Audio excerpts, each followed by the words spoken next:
let's get started with leads and walk a lead through all the way to an order. So here I am. I'm going to my leads section in Microsoft CRM, click on leads, and I'm going to choose Orlando, and with Orlando I'm going to open it up. And I already did some qualification, but I'm going to qualify this. And what I do with qualifying this record, I'm actually, by clicking on this, it will bring me a dialog box that tells me, okay, what is it that you want to do with that lead?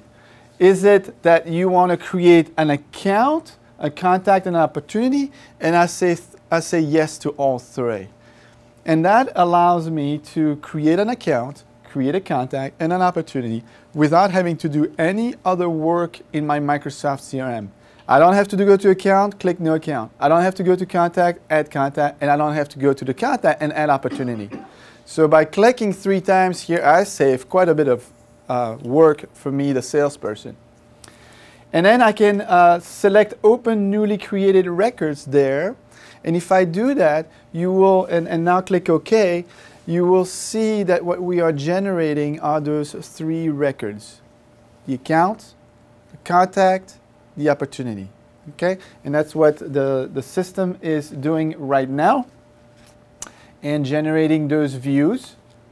So this is my account view. You with me so far? Okay. So what I'd like to do is go to my opportunity for that contact. So let's just close that account. And because I checked that box, the opportunity form is also open. Okay? Now, down here below, I can make changes to this opportunity, and maybe I'd like to add an estimated close date here. So as a salesperson, I'm going to update my opportunity from this new lead and add an estimated close date. And let's just put that for the end of February. Add some probability there then.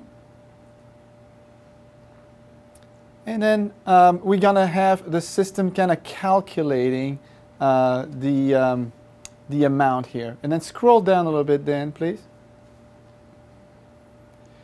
And what I'm going to do is, in the system, the administrator, have created a price list. And I can have multiple price lists. But I'm just going to choose one and click on that. And I'm going to use the test price list. And then I'm just going to click in the what we call an inline grid. Now, inline grid means that I have a view, and the grid is just an extra list inside that view. That's why we call it the sophisticated jargon inline grid. Okay, it looks good, but what it is, it's easy for me because I don't have to go to another area of the system. It's right here. So this inline grid allows me to, by clicking on it, actually activate the ribbon contextually. Remember that, right? And now I can add a new opportunity product to it. So I'm just going to add one product, and just save that, please, for me then. So when we are in that grid, I'm going to add a new opportunity product.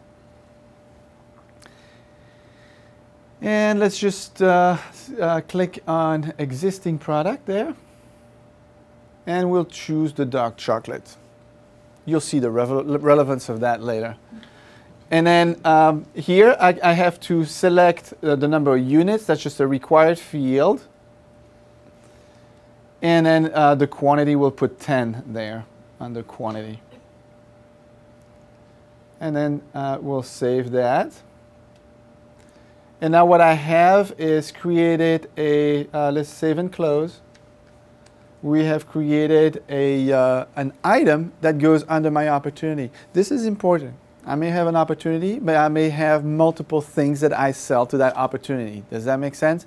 I do not have to create 2 opportunities because I'm selling 2 products. I just add my products in here depending on the price list I want. And if I want to have a writing product, some product that's not in my list, I can do that also.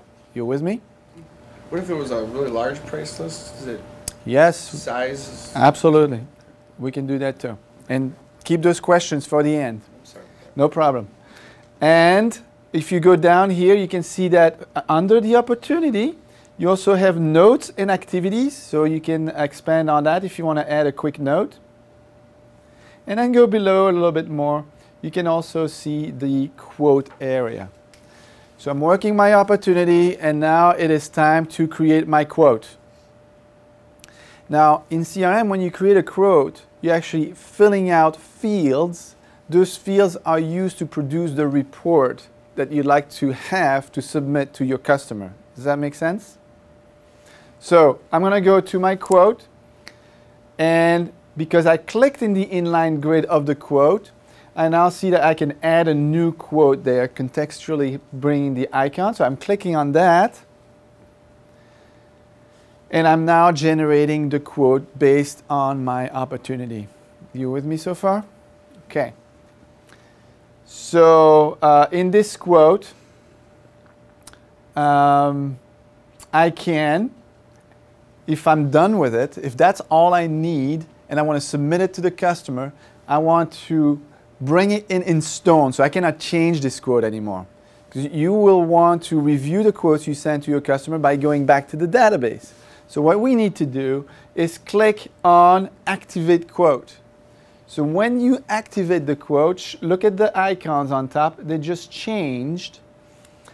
My quote is activated, and I'd like to see it. So I'd like to create a report based on what I just did. Simply click on Run the Report here, and the little quote report comes up. And now you have the report that you can PDF and send to your customer. Wow.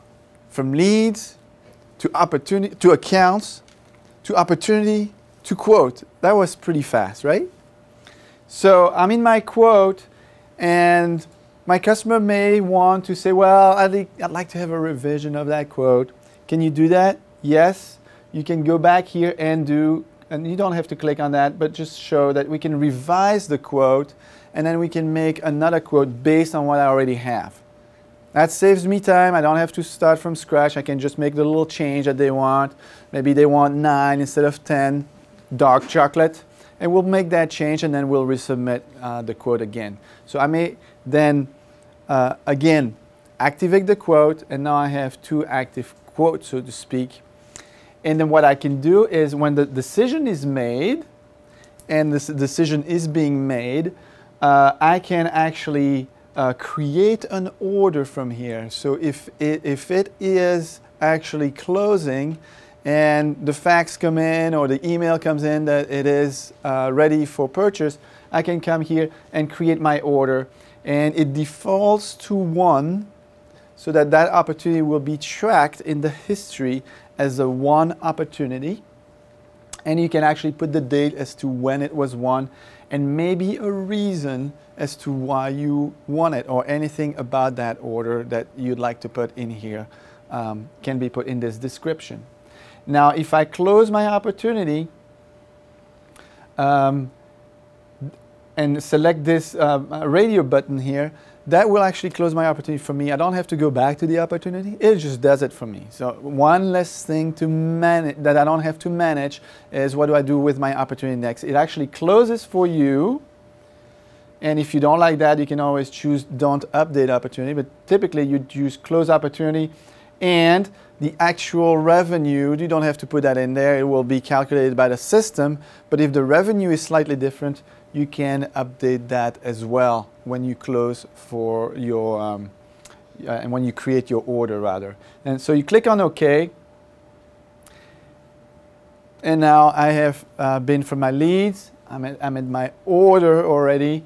And what I want to see is where are my, we've seen the account, but where are my opportunities, where are my quotes, and where are my orders. So I want to go back to the system, and I want to go back to the account and look at those items that I created in the system.